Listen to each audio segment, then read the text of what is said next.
If you had never heard a word before, any word, from any language, how would you react to hearing the word cat for the first time? If you had been born with earplugs in and sign language didn't exist, and suddenly you took the plugs out in your mid-20s, would words be like hearing dogs barking? You can hear it, but it has no meaning. In 1970, a Mayan man who had been born deaf and had never learned sign language or any kind of language realized something profound. Everything has a name. Ildefonso was 27. He'd been raised in a small town south of the border, away from any schools that might offer American Sign Language. Because of this, Ildefonso, his deaf brother, and several other deaf friends had never been taught any language of any kind.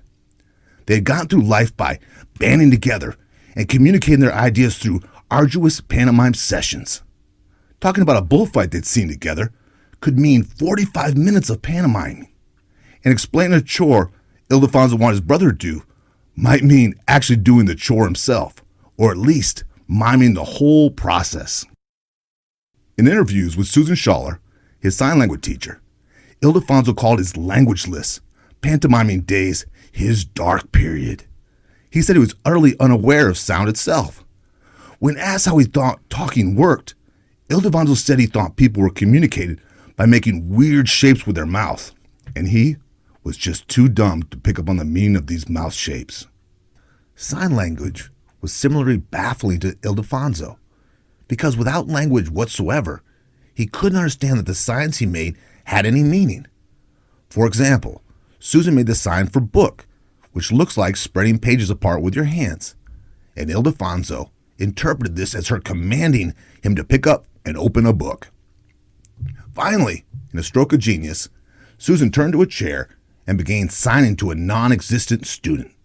For weeks, she would sign to an empty chair, telling an invisible student about a cat, signing the word for cat over and over. Then she would sit in the chair and pretend to be the student having a breakthrough. "Oh, right, cat." This went on for weeks. For Ildefonso, watching Susan sign to a ghost was confusing and frustrating. But one day, while Susan was pantomiming a student having a breakthrough, something just clicked. Ildefonso slapped the desk, stood bolt upright, and pointed to the cat picture. Susan signed the word for cat. He pointed to the clock. She made the sign for clock. He pointed to the door. She signed door. Finally, he pointed to her, and Susan signed her name.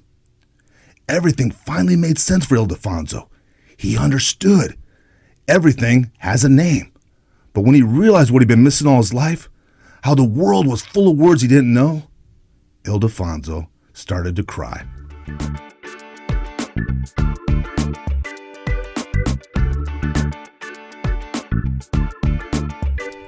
You're listening to The Re-Engineered You. This is a podcast about self-empowerment and all the myths, lies, and misconceptions we tell ourselves. Then we use science and history to bust those myths and re-engineer a better you. I'm your host, Todd Laments, the extrovert. And I'm the writer, researcher, and introvert, Joe Anthony, whose job it is to dig through the outer layer of no doubt on the internet and get to the facts. Today's a bit of a special episode for The Re-Engineered You. While researching self-aware techniques for our episodes about rejection, loneliness, and toughness, we came to the conclusion that good psychiatrists probably already know. All the best resilience techniques involve emotional granularity. That's it. The better you are at defining your emotional state and contextualizing it, the better you are off emotionally, and the more self-aware you can become. It's almost as if granular recognition of emotion, or even just knowing the name for what you're feeling, is a hack for having power over it. So that's what we're devoting this entire episode to: understanding and identifying granular emotions. The emotions that get a little deeper than just happy or angry or sad. And we'll start our emotional identification by getting into 3 myths. Myths we've already covered in past episodes, but deserve a bit more busting. Myths like: Myth 1. How could words and identifying emotion possibly make me feel better after rejection? They're just words, right? Myth 2. Words and emotional granularity couldn't possibly make me tougher as a person, could it? Myth 3. Okay, words for my emotions might make me tougher, and it might make rejection sting a little less, but it couldn't make me less lonely, could it? We're revisiting our initial research on emotional granularity and what we've uncovered since our original episodes about those studies. But first, I want to tell Joe about Ildefonso's greatest treasure in life, his list of words. Our narrative today comes from a book by Susan Schaller, author of A Man Without Words. Susan was also the sign language teacher who gave words to Ildefonso, which ended his dark period. So this was also a Radiolab episode, and the book itself isn't scientifically rigorous. That's something that's brought up on the wiki of the book. But Susan Schaller never pretended it was supposed to be scientifically rigorous. So it's still an amazing interview, and it's still a really great book. So go look into both. They get into more detail than what we're going to get into today, but they're really good sources. And Joe, I know what a stickler you are for science and facts, so we're probably going to argue about this one at the end. I'm fully prepared for that. We argue all the way for free anyway, so who cares? Yeah. Susan Schaller's in this interview on Radiolab, and she's just a phenomenal, guest. Right. And this is very passionate to her, so I want to tell some of her backstory. Susan was a phenomenal student. In her terms, she was a nerd, right? Mm-hmm. In high school. She was 17 years old, and she got hit by a catering truck. And she had a severe concussion to the fact that her brain slowed down and she couldn't comprehend. She had to actually drop out of high school. Okay. If you get hit by a catering truck, is it appropriate as the driver to say lunch is served? Terrible joke. Terrible I'm sorry. So this is what happened. So she was not going to school anymore. She was very stressed out. She was very depressed. So her friend told her that what she should do to pass the time, because she still was a lifelong learner and, in her words, a nerd, was go to college and crash classes.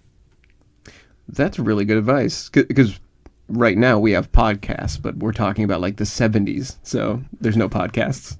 Yeah, there's 200 people in a class. They don't know who the students are. They don't know they don't check you in and out like they do in middle school, high school, and elementary school. Right. Smart. So she's going in, and she goes into this one room, this one class, and she sees people making these exaggerating signs, an American Sign Language, and they're all signing to each other. And she got excited. It lit a fire in her, just like that. She found her passion. Absolutely. Now, after she concluded and worked with Ildefonso, and he had his list of words, he started carrying around all these words like it was his treasure. So he wrote it on a piece of paper: cat, door, apple, book, and of course, his savior, Susan. That's cool. She gave him the gift of life. His list of words were by him, kept with him at all times. He slept with them to protect him. It was his guarded treasure. So I have a weird hypothetical question for you. If not knowing the word for an emotion, if it made that emotion stop existing for you. So if you had never been introduced to the word disappointment, and because you had never heard about it, you never felt it. I think that, like rejection is what I thought. Yeah. If I never felt it or knew what the word was, I don't know. I feel like... That's the experience, not the word. You're saying the word. Yeah, right. There's some of this research we're getting into today. It sounds like that is such a bizarre hypothetical, like that could never exist, that couldn't happen, that of course we feel normal, like we feel everything, we feel the full spectrum of emotions, and we just put words to it because we're human and we name things. I'm starting to get the sense through this research that it's the other way around.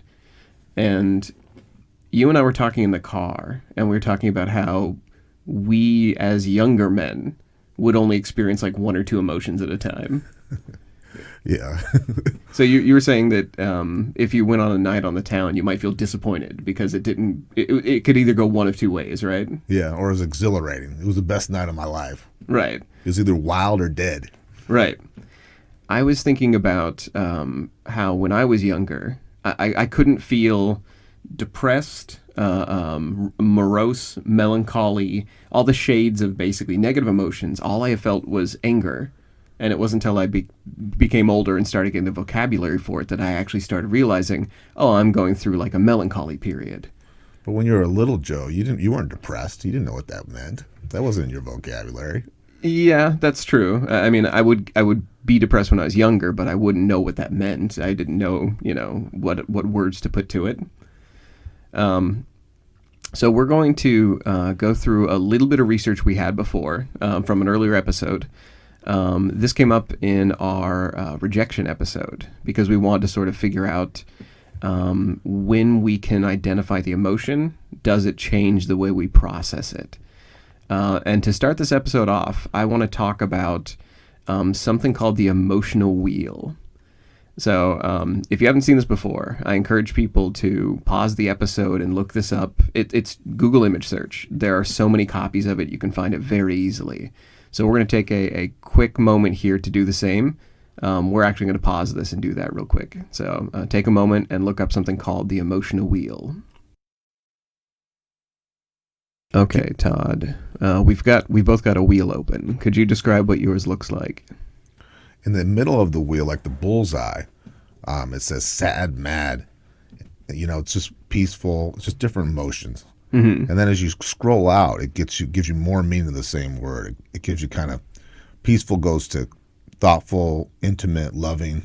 It kind of breaks it down, makes it more niche-y. Okay. That's a good description. They're color-coded too, so angry is in red.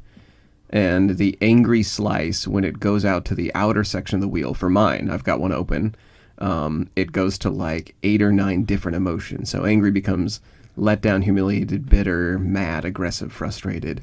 And for each one of those, the outermost wheel slices those into smaller parts too. So let down can be chunked up into betrayed and resentful. Humiliated can become disrespected and ridiculed. It goes like parents, brothers, sisters, and then cousins. Right. Yeah. It families out the feelings. And the mad goes mad, hurt, jealous. Right. Mad, hostile, selfish. This, I first found out about this when I was reading a book on writing called Story Genius. And they mention using the emotional color palette. The idea is that you break down the emotions to smaller and smaller parts, and you get incredibly better character. You develop better character. You make them more detailed. When you can look at something and say, oh, they're feeling something more than just angry or upset or happy or joyous. This makes me less of a simpleton and more of a thoughtful person. Right. It really has sort of helped me look at this. I mean, like it sounds almost childish. Like I'm going to look at this colorful wheel and it's going to tell me how I feel right now. But it really is quite helpful. Like I have been using this since I found it a couple months back. And okay, so here's one that I wasn't thinking about. Feeling despair. There's one little section, like an outermost slice. It goes sad, despair, and then powerless. And I've thought about that, and a couple of times I've had that feeling, and being able to identify the smallest piece of it, the powerless part, it really helped me sort of realize I wasn't just sad, I wasn't just in despair, it was specifically because I couldn't change one little thing in life. And narrowing it down emotionally let me sort of identify how to address the issue, like how to start fixing it. It's funny, Joe and I both go to the ones that's our personality. He goes to sad, I go to mad and scared, and I have one. It goes scared, and then to rejected, and then to bewildered. And I felt that way in relationships. I feel scared someone's going to leave me, and then rejected, they don't want to be with me every 2 seconds, and then I can't believe they don't love me. How can that be? That's right. The bewilderment. I have ran this course here. For anyone listening, they have positive emotions on this wheel too. Just Todd and I don't know what those feel like. We're having a really bad day. But this is a really good tool for what we're talking about today. So what we're talking about is how much emotional granularity can help us get over pain, specifically how much it can help us get over rejection. And the reason this came up is because there was a study specific to rejection, and we quoted this, again, it was during one of our other shows. It was during our rejection episode. So this came from a study from Northeastern University and George Mason University. And they went back and they looked at attacks during 9/11. During 9/11, the Twin Towers got hit by the airplanes, and the towers started coming down. And they asked people what they were feeling. Like reporters would ask, how do you feel? And Americans were all freaking out, like they were all bereft. And they found out that most of the people they were interviewing, they were unable to eloquently say exactly what they felt. Their granularity was not good. It was the simplest, shortest answers. One of them, by the way, these people who can't get granular, they kind of sound like us. Emotionally, one of them said, I felt a bunch of things I couldn't put my finger on. Maybe anger, confusion, fear. I just felt bad on September 11th. Really bad. And don't feel bad about this. I feel like I have a 5-word vocabulary when I've been trying to use this in real life. Right. Same. I for as much as I study, going through this emotional granularity thing, it's like, no, you can do better. And that wheel helps too, like actually seeing the emotions laid out. I can see just when you're going through a little crisis, taking out that wheel, taking a deep breath, and just reading it. Yeah. And once you read it and find the granular emotion, you can deal with it. The more eloquent answer that they found during these 9/11 reports, somebody said, my first reaction was terrible sadness, but the second reaction was that of anger because you can't do anything with sadness. That, for me, really illustrates granularity. That lets me know that if you stop, look at it, and find an emotion you can do something about, that takes the powerless part of an emotion away. Like it really gives you a lever to pull on. It gives you something to do. And taking action and just getting started, you feel better right away. Right. You don't feel like a victim. You don't feel helpless. Right. So in this context, granularity oftentimes means literally searching for a new word to label what you're feeling, which would mean going to the wheel or going to the dictionary. If we're doing this in rejection, which is what our original episode was about, we would want to talk about like why we're being rejected specifically. Was it a colleague who's rejecting us because they, their work doesn't match ours, or they don't have the same goal as we do? Was it a potential romantic partner? Did they reject us because what we always assume during rejection, or at least what I assume, is I'm a bad person. I'm not good enough. They can do better than me. Yeah. But I don't look into it enough to be like, they don't like my bank account, or they don't like that I study all the time, or that I talk a certain way. Or they're still involved in another relationship. Mm-hmm. I think that's the one that comes up the most during rejection, and most people don't give that enough credit. Like when they get rejected, they don't think, oh, they're still obsessed with their last partner.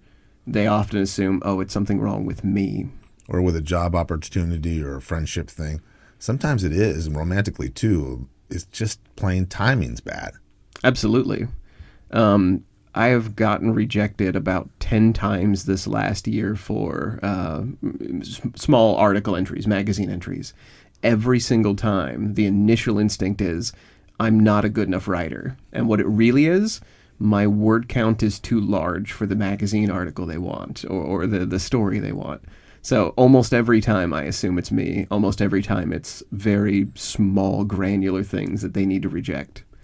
And that's personal too. When we go to a client or investor, they're not rejecting us as people. Most of the time it's their data doesn't fit, or their budget doesn't fit what we're asking them to do. By labeling the source of rejection, you can sort of step back and find the cause, and you can get granular. And once you do that, you kind of rob the pain of its power. Like when you feel rejected, you get to the point where you can say, oh, I know what to fix. Or if there's nothing to fix, I know when to move on. So one last small part of the study I want to quote. There was a ball tossing game we talked about in our original rejection episode, where people would be playing a game in a waiting room, and they'd be tossing a ball to each other, and they'd go around in a circle, and they would skip someone intentionally and make them feel rejected. in this study, they found out that people who were good at being granular, like who were able to describe and differentiate their feelings, showed less aggression, and they polled people who were able to sort of be granular. And they found out that people who can differentiate their negative emotions are 20 to 50% less likely to retaliate aggressively, meaning verbally or physically or what have you. So even if the granularity, like being able to identify why you're rejected or upset, even if it doesn't help you emotionally in the moment, it makes you less likely to retaliate. So breaking these words down and putting a word to this makes you more mature, more emotionally, what do they call it? What's the word? Emotional intelligence. Yeah, more emotionally intelligent. And makes you step back and look at the big picture with the small words. I hadn't put that together, but yeah, it gives you the big picture. It lets you look at it outside yourself. Here's why I got rejected. That's an excellent way of putting it. Yeah. So getting back to our narrative a bit, we just introduced ourselves to words for emotional components. What if we didn't have any words at all? So how did Ildefonso start this journey of getting his treasured list? Well, this is part of Susan, the teacher story, and part of Ildefonso's story. So Susan graduated from that college class, and now she's working as a teacher. Now the real hero, because to have any kind of miracle, you have to have a couple heroes, Joe. Mm-hmm. The real hero, the first hero, Ildefonso had a stubborn uncle who was insistent that Ildefonso take this class.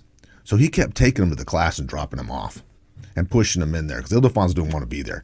He would be standing in the corner and make a straitjacket with his hands. He was so awkward, so out of place. He just didn't want to be there. Okay. Well, I can understand that. If you literally don't speak any language and everyone's communicating around you, that could be very uncomfortable. And your uncle keeps dropping you off, piss you off, right? I don't want to do this. I want to pantomime some more bullfights.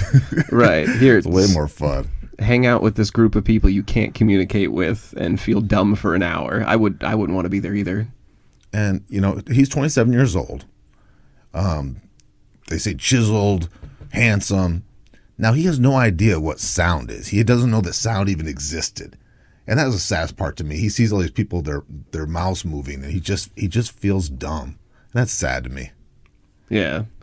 It'd be crazy not hearing like tires squealing or pigeons flapping. Like you go through your whole life and you don't know that's a thing. This was devastating to his self-esteem. He definitely felt like he just wasn't enough. Okay. Well, he doesn't sound dumb, so why? I mean, like if you see somebody pointing at you and making gestures with your hands, wouldn't you kind of get that that's a language, that it's like words of some sort? You would think so. And Susan was drawn to him. She was drawn to him as this is a challenge. This guy needs help, and I'm here to help him. So Ildefonso would just repeat everything people would sign to him because he thought that was pleasing him. Okay. It had no meaning. And this went on for weeks and weeks. So it's like me saying something and you just saying it right back to me. It's annoying to both of us. Wow. So he's not just getting that these aren't words. He's just parroting them back. Yeah, he's not connecting bird, cat, book, apple. There's just nothing there. He's just repeating those hand gestures. Okay. Because he doesn't know words. He doesn't know language. Wow. Okay. Ildefonso showed some real grit and some real toughness by not just running out the door. Right. Even though he's being dropped off by his uncle, if I were in a class where no one spoke the same thing, I'd be out of there. Like I would skip class. Just, being made a fool of over and over again like that. Speaking of toughness, do you want to talk about how emotional granularity can make you tougher? I could use some more toughness. Okay. This is something we covered in our Didier Lobar and Meanness episode. We want to talk about in that episode what's the difference between being mean and being tough. Because in life, you want to be tough because life is hard. But when do you cross that line and become just plain mean? Right. We found out in that episode that toughness and resilience building programs that the U.S. military has started implementing, they actually focus on optimism and granularity. I always sort of assumed toughness was it was not a negative thing, but something that you sort of like. Tough guys were always screaming and red-faced and mad. Yeah, they broke their arm and they get pissed off, right? Right. Like wrap it in a cloth and drive on. Exactly. Toughness was like Stallone in a movie, like using gunpowder to seal a wound. So this was a study that we found from University of Pennsylvania, and they paired up with the U.S. military to figure out what makes soldiers rugged in mind as much as they are in body. And I won't speak for Todd, but I was certainly shocked to find out that it wasn't screaming and being manly tough men. What they found through a lot of this rigorous study was that it comes from optimism. And let me touch on this a little bit because this was a real impactful episode for me. So I've done some more study on this, and a true optimist, everyone is optimistic when things are going well. A true optimist is when things aren't going well. There's no obvious way out. These people are optimistic then. Yes. They're optimistic when the chips are down, when it matters. I can be optimistic when it's sunny out and when nothing's going wrong and I'm about to like buy ice cream. Yeah, when my bills are paid and I'm not sick. Right. They had a couple of phrases. This comes from Penn psychologist Martin Seligman, and he's talking about, in the journal that this was covered in, when individuals encounter adversity, they think to themselves, it's going away quickly, it's just this one situation, and I can do something about it. Taking action.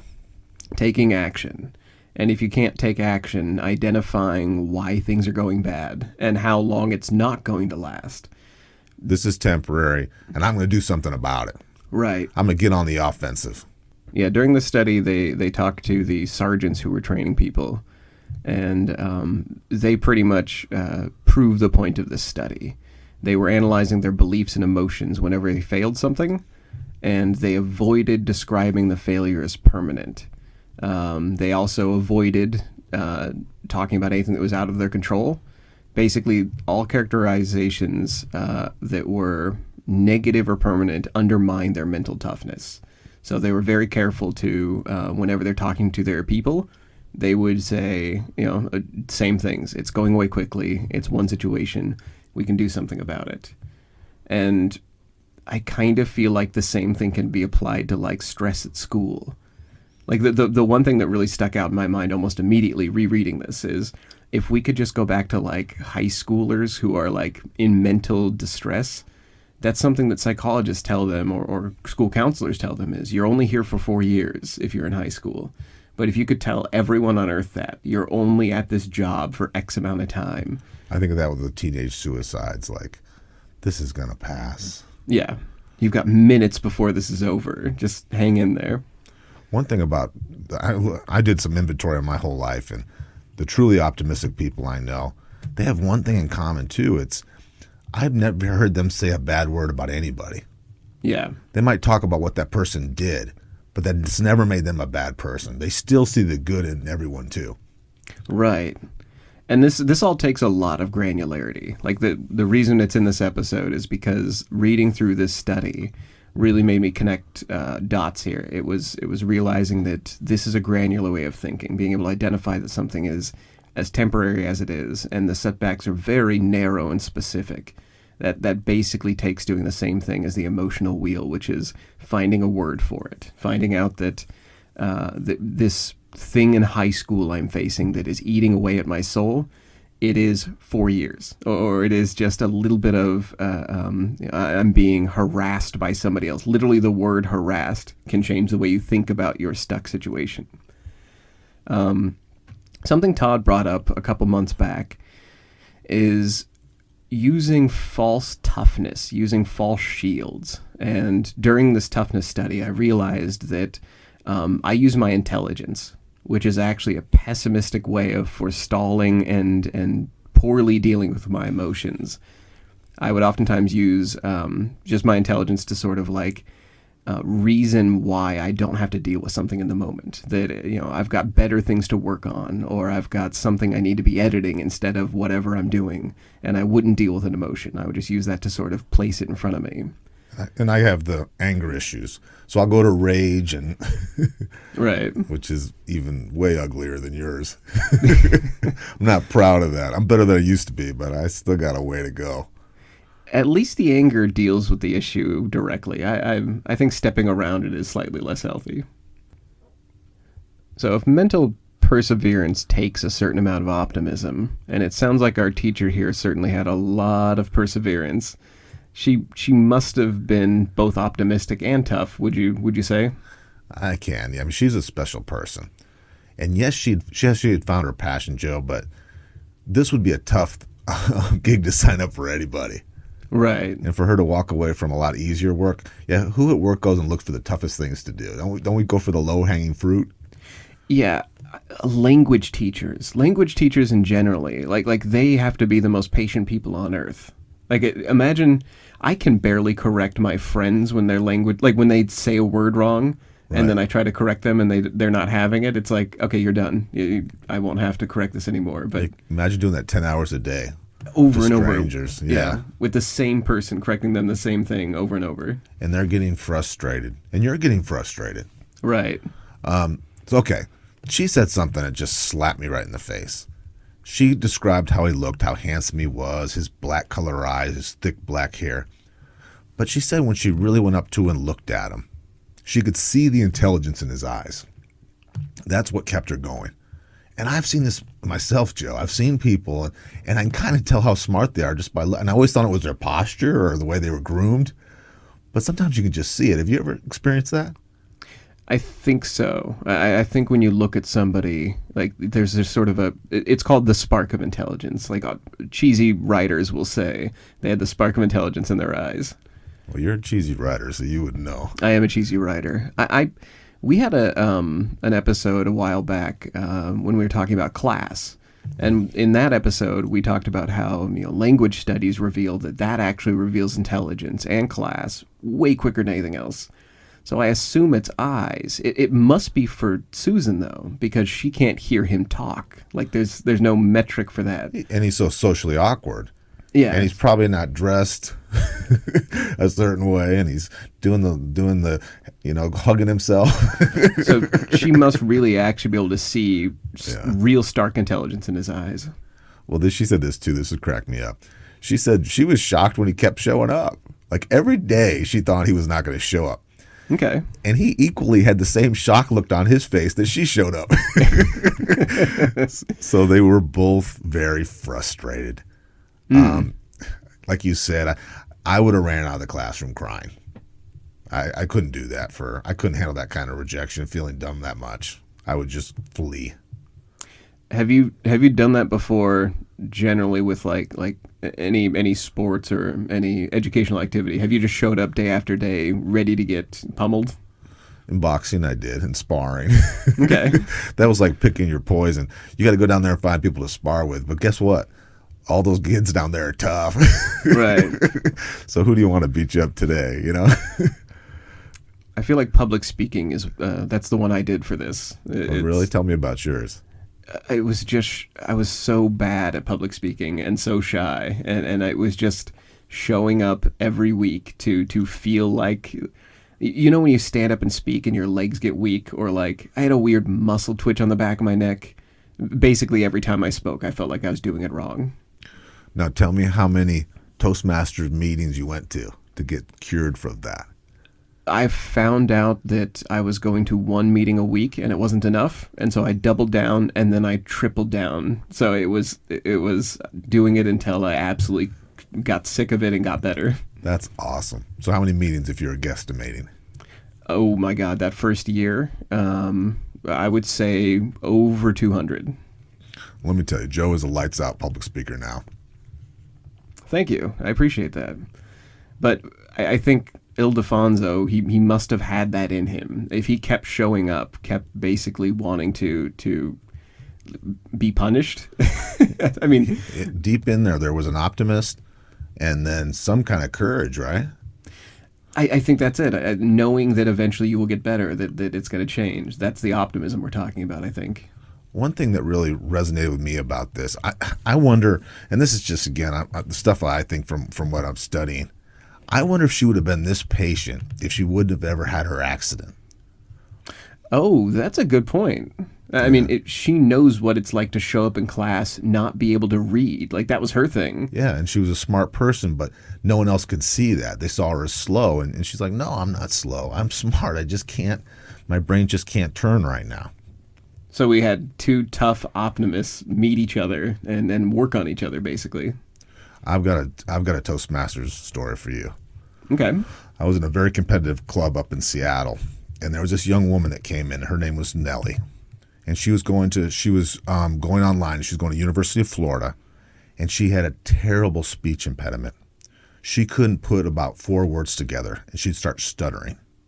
Okay. And she was very slight. She was probably 90 pounds and all of 5 foot tall. She would go up there bravely and give speeches. I would cry every single time, Joe. Wow. Because it was just such, and this is another person. When you looked in her eyes, you saw she was so smart, but she just couldn't communicate. And she was going to school to be a speech therapist. That's dynamite. That's we should be following that narrative tonight. That's amazing. So for our last study that we're going to cover, do you mind if I kind of take us back in time to early episodes? Please. I love this. I'm a big fan of this show. I could take or leave it. I'm kidding. I love doing this. We did a episode on loneliness, and I think that one in particular stuck with both Todd and I quite a lot. How often do you think about that the episode and what we covered in loneliness? Every day. And I'll talk about what it meant to me. That episode meant a lot to me. It followed, the narrative was Arthur Bremer, and he was the guy that they based The Joker on and Taxi Cab. Right. As being this sick, lonely person. And I always thought loneliness was just a situational thing. Because if you're depressed, you're depressed. You go to a psychiatrist, you get help, you get medicine. But people don't go. They're not allowed to complain or talk about loneliness. And I've had long desert stretches of loneliness. Right. So it is a problem, just like depression. Finally, because of COVID, everyone can sympathize with that. That's a good point, yeah. But you're right. Like we have treatments for depression, and we have treatments for most mental illnesses. For loneliness, people just tell you, find another person, find other people. So when we talk about emotional granularity, and you better believe feeling lonely is on that emotional chart, like that emotional wheel that we encourage everyone to look at, it's on there. When we feel loneliness, that is one of the hardest things to become granular about, because feeling lonely is uncomfortable, so you don't want to think about it. Like you when you're lonely, have you noticed like you do everything to kill that and not focus on it as possible? Binge watch TV shows, drink alcohol, get on the internet, like just try to busy your life up. Exactly. Until you pass out. Yeah. In bed alone. Have noise. Like have something, radio or podcast running in the background 24/7. I like when you go over to a friend's house and they just look at you with pity in your eyes, like, oh, yeah. It's so sad. And the part where you show up at a friend's house and you don't have a plan, you're like, just please entertain me. Like you sit there, you're like, what are we doing tonight? You don't leave because you got nowhere else to go. Right. We laugh, but we're laughing because we know because we've been there. Yeah, exactly. We know that's why we're laughing, because we know how much it hurts. Yeah. So the tough thing we would ask everyone to do, and what this comes from a Guardian article, 7 Ways to Overcome Loneliness, and it's a mental health article. It's fantastic. We used it in the original research for the Arthur Bremer episode, and it really just sort of lays out what we're kind of joking about. We're holding our gut joking about. It's identify the loneliness and the impact of it first. And that is the first tough part we're talking about. The optimistic tough guy you have to do is, or tough girl, you have to identify what kind of lonely you are. And that takes a lot of patience and optimism and turning off the TV and taking away those distractions we just talked about. Firstly, the physical impact of loneliness. We talked about this in the episode. It's roughly the equivalent of smoking 12 cigarettes a day. That number goes up or down depending on which study you look at, but it's roughly, if you're chronically lonely and you emotionally suffer from it, it's like smoking a pack of cigarettes a day. Wow. It also gives you 50% higher risk of dementia, higher risk for heart disease and stroke, and of course the mental health impact, which is day to day. And I know that when I go through my lonely stretches, my communication with people would get not as good because I did get a little needy. Right. And it showed on you. So, and then when you don't have people around you, you're not conversating as much. So you get a little rusty. You do, yeah. And I was kind of foolishly thinking when we first read this study that maybe it's just because if you're lonely, you're not as careful with yourself. Maybe like the higher risk for, heart disease and things. It's like, well, if you're alone, you're just like, who cares if I eat a pint of ice cream now? I can see the food coming out of our mouths. Right. We're wearing that same shirt for a week and a half. Yeah, that can't be healthy for you, but I've been there. So yeah, it's really tough. But consider why you're lonely. And there are different reasons to be lonely. You can not have enough basic social contact, which is one major component of loneliness. You can also be alone when you're surrounded by people. You can have just, a lot of friends who aren't listening, or the people you're around don't care what you think, or they don't understand you.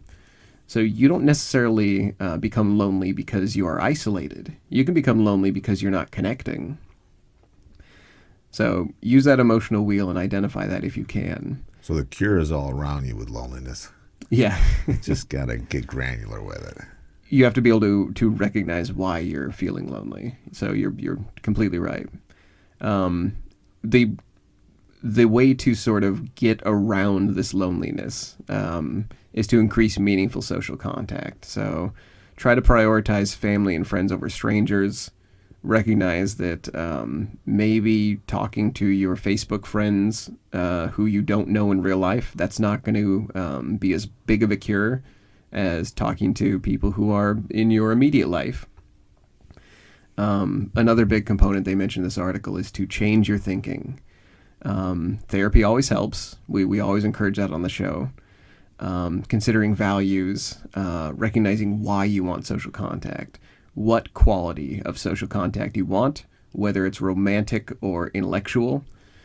These are all the granular stages we're talking about. When we say granular with loneliness, we really mean it. We mean take the time, and it's going to be painful, but work out exactly why you're feeling lonely and what exactly you need. And once you can identify those, you can start working on it. Like you can see, I don't need to make another friend who's going to ignore me during drinks in a loud bar. I actually want someone to talk about books with.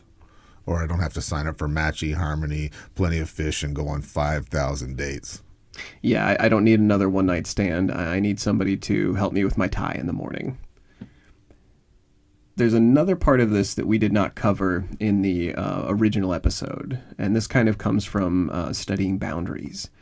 When you are coming out of being lonely, when you are finding somebody else, whether it's a friend or a romantic partner, something you have to be comfortable doing is negotiating for your needs. Have you ever done this before, Todd? Negotiate. That sounds like me. It does. You need to do this. Is that what it is? Well, you kind of, yeah. It sounds a bit selfish, but it really is just about setting up good boundaries. So when you're breaking through that loneliness barrier and you're finding somebody new, don't think of it quite so much as selfish as setting boundaries. So when you meet somebody at first, Todd, do you have trouble telling them what your needs are? Do you have trouble where you're like, I don't want to come off too needy and tell you that, I have... Oh, yeah. I definitely try to play it cool and act like, I don't have any pride. I even have this corny saying that my bad days are better than most people's best days. But that's just an act. Yeah. And then they see you, like, slamming doors and angry at something. Crying. Feeling sorry for myself. Yeah, what about you? I try to scare people off. I lay it all out on the table right away, to the point where I've been accused of chasing people away, which is completely true. Well, it's funny because I knew Joe. We were in the same class for like a year at Toastmasters, and we never said more than 2 words to each other. So since I talked to everyone else in there, I'm going to chalk that up to you being unapproachable. There is a small component of that. Yeah, I scare people off, and usually I have like a lot of what do you call it? It sounds so jerky to say, but usually my time is already spoken for most days. So it makes Famous me slightly writer stuff. Yeah, it makes me difficult to approach, but it's not the writing. It's really just me being a jerk. You're all right, Joe.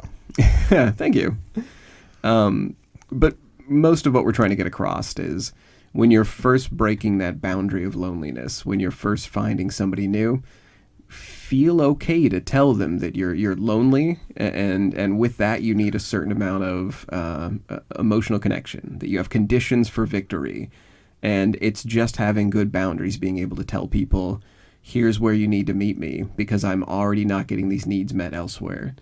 If you need a good intellectual conversation every day, feel free to say, hey, when we eat dinner, I want to do it sitting down and talking to you like a person for, 10 minutes or however long it takes us to eat steak. So, speaking of having to make new friends because your old ones don't meet you on an intellectual level anymore, how was it when Ildefonso took language back to his old languageless friends? It was a life changer. He couldn't be around his old friends anymore. He didn't have the time, 45 minutes, to mime something like he used to, something that he can sign in a couple seconds. Okay, so it wasn't that he didn't like them anymore. It's that he couldn't put up with how long that took. It would be like us trying to play charades all day, every day. This would be a very long podcast if we were doing it through charades. So since his awakening, he couldn't mime even the same. He literally couldn't do it. Okay. He couldn't go back to his old friends. It was just so tedious. His brain couldn't even think like that anymore. His brain had fundamentally changed. Wow. Now, as patient as Susan was with Ildefonso, Susan met with Ildefonso. He had a brother named Mario that was also deaf and languageless. Okay. Now, I couldn't find any research this, but I'm hoping that Ildefonso helped his brother out. Man, I mean... Or Susan. Somebody helped the kid out. Yeah. Can you imagine, you discover language, and it shatters your understanding and reforms it, and then you look over and you're like, your brother is still... his brain is still dark. That would be so devastating. But once Ildefonso found language, he was permanently a changed man. Changed, I would assume, because with the words he can now process things. I mean, without having proper words, without having names for everything, we can't even process it, right? Yeah, his life was so narrow, and now it's opened up. I mean, like a highway. Right. Earlier in the show, when we first brought up the study, you mentioned we might have some argument about the science. This is the thing. Susan was criticized badly by scientists, and it's called that she was oversimplification of everything. Okay. And what the scientist said was she needed to do more testing before and after. So it wasn't conclusive. Okay. So this isn't the new golden standard for how language works. This is just an interesting study. Well, academics, it's easy to say. She was in a class.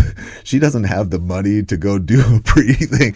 She's going to go to I mean, that to me seems unrealistic. To go round up all the deaf languageless people you can and study them, yeah. Without the language for it, without the words, we think differently. We process differently. If we can't define a thing, we literally can't conceive of it properly. And thus, it will continue to have power over us. Being rejected feels like a personal attack. But if we take time to identify exactly what we're feeling, and exactly where the mismatch is, why we got rejected, and why it isn't as personal as we thought, we can greatly reduce the pain. And emotional granularity isn't just for rejection. It can be used to build personal resilience. Actual, honest-to-God, toughness. We become more resilient by recognizing how we feel when we're being crushed down and remind ourselves of 3 key things. It's going away quickly. It's just this one situation, and we can do something about it.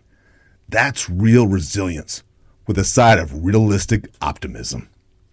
The same techniques can be used to reduce loneliness too, or identify what you're lacking in your interactions by considering why you're lonely, why you want social contact, and what you need exactly, whether it's a romantic need you're not getting or an intellectual need.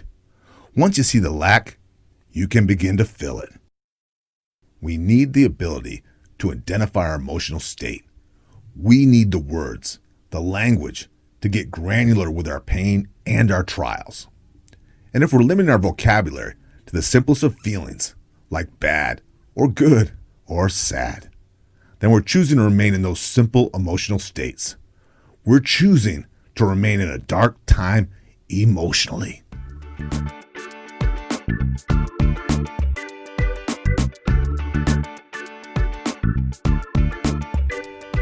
You've been listening to The Re-Engineered You. Thank you so much for listening to the show. You mean the world to us. We have a new episode every week. Connect with us at www.reengineeredyou.com, where we have research links, show notes, and blog articles for each of our episodes.